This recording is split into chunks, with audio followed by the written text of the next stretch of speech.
नमस्कार। कभी सोचा है कि हम दिन भर में जो छोटे छोटे काम करते हैं, जो टारगेट्स पूरे करते हैं, उनकी कोई असली सच में कोई वैल्यू हो सकती है? डन टू अर्न इकोसिस्टम का कहना है हाँ, बिल्कुल हो सकती है। आइए देखते हैं कैसे। और बस यही सवाल डन टू अर्न की पूरी दुनिया का बेस है। ये सिर्फ हमारे कामों को एक चेकलिस्ट से टिक करने के बारे में नहीं है, बल्कि उन्हें एक कीमती चीज, एक एसेट बनाने का वादा करता है। तो ये होता कैसे है? तो इसका जवाब वो छिपा है इनकी अपनी बनाई हुई एक बिल्कुल अनोखी इकोनॉमी में। तो चलिए जरा अंदर झांक कर देखते हैं और समझते हैं कि ये असल में काम कैसे करता है। यही इस पूरे इकोसिस्टम का कोर आइडिया है, एक ऐसा बैलेंस्ड और ट्रांसपेरेंट सिस्टम जहां हर दिन की मेहनत सच में वैल्यू में बदल जाती है। तो सवाल ये है कि इस पूरी इकोनॉमी को चलाता कौन है, इसका इंजन क्या है? वो हैं दो यूनिक टोकन्स DO और DN। ये दोनों मिलकर एक ऐसा सिस्टम बनाते हैं जो स्टेबिलिटी और एक्टिविटी को बहुत ही शानदार तरीके से बैलेंस करता है। तो चलिए सबसे पहले DO टोकन को समझते हैं। इसे आप इस इकोसिस्टम की रीढ़ की हड्डी मान सकते हैं। ये वो बेस है जिस पर स्थिरता और भरोसा टिका है। और ये बात DO टोकन के बारे में सब कुछ बता देती है।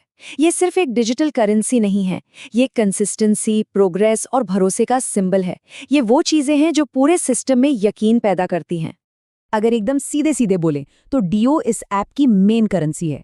इसे यूजर्स को रिवॉर्ड देने, इन्वेस्टमेंट के मौके देने और पूरे सिस्टम को स्टेबल बनाए रखने के लिए डिजाइन किया गया है। अब ये जो नंबर है ना, ये बहुत बहुत ज़रूरी है। DO टोकन की टोटल सप्लाई 1 अरब पर फिक्स कर दी गई है। मतलब इससे एक भी ज़्यादा टोकन कभी नहीं बनेगा। इससे होता क्या है? इससे यूजर्स को एक भरोसा मिलता है, क्योंकि उन्हें पता है कि इसकी वैल्यू को आर्टिफिशियली कम नहीं किया जा सकता।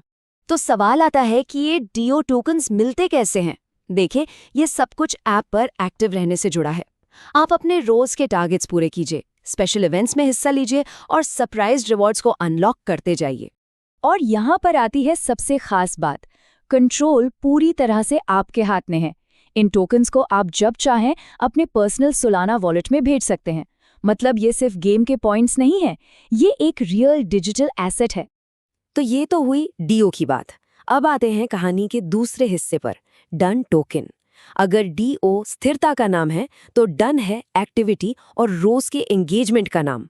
और ये DO से एकदम उल्टा है। इसकी कोई फिक्स्ड सप्लाई नहीं है। ये चीज इसे बहुत ज्यादा फ्लेक्सिबल बना देती है, जो कम्युनिटी की जरूरतों के हिसाब से बदल सकता है। लेकिन अगर कोई लिमिट ही नहीं है, तो फिर कंट्रोल किसके हाथ में है? कोई भी अपनी मर्जी से इसे बना या खत्म कर सकता है क्या? इसका जवाब बहुत सीधा है, कम्युनिटी के हाथ में। डन टोकन्स की सप्लाई पूरी तरह से इसके यूजर्स ही कंट्रोल करते हैं। ऐप के अंदर पोल्स होते हैं, कम्युनिटी की राय ली जाती है और उसी के बेस पर यह तय होता है कि कितने टोकन बनाए जाएंगे या जलाए जाएंगे। इससे पूरी प्रोसेस ट्रांसपेरेंट रहती है। अब सिस्टम को एक स्टार्ट देने के लिए शुरुआत में 1 DO के बदले 20 DON का एक रेशियो सेट किया गया है। और ये रेशियो स्टेबल DO टोकन और एक्टिव DON टोकन के बीच एक हेल्दी बैलेंस बनाता है। डन का एक और बहुत ज़रूरी काम है पूरे सिस्टम को हेल्दी रखना।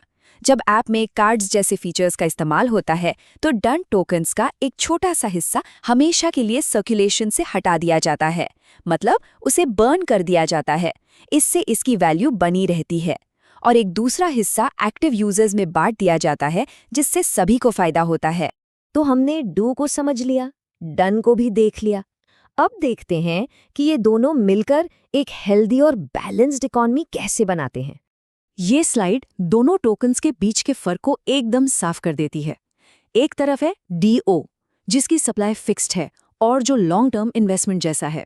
और दूसरी तरफ है डन, जिसकी सप्लाई बदलती रहती है, जो रोज के एंगेजमेंट को बढ़ाता है और जिसे कम्युनिटी चलाती है। तो जब ये सारी चीजें एक साथ मिलती हैं, तो बनती है एक बैलेंस्ड और मोटिवेट करने वाली इकोनॉमी। एक ऐसी जगह जहां हर उठाया गया कदम, हर पूरी की गई चुनौती की एक असली वैल्यू है। एक ऐसी वैल्यू जिसे आप खुद कंट्रोल करते हैं। चलिए एक फाइनल नज़र डालते हैं इस पूरे सिस्टम पर। यह है मेन करेंसी, सप्लाई फिक्स्ड है और इसका मकसद है स्टेबिलिटी। ये है डायनामिक रिवॉर्ड, सप्लाई बदलती रहती है और ये रोज के एंगेजमेंट को बढ़ावा देता है। ये दोनों मिलकर इस सिस्टम की नींव बनते हैं। और आखिर में पूरी कहानी इसी एक पावरफुल आइडिया पर आकर खत्म होती है। ये सिर्फ टास्क पूरा करने के बारे में नहीं है, ये हर कदम के साथ कमाने, आगे बढ़ने और खुद को बेहतर बनाने के बारे में है। एक ऐसा सिस्टम जहां प्रोग्रेस का मतलब सिर्फ पर्सनल सेटिस्फैक्शन नहीं, बल्कि असली ठोस वैल्यू भी है।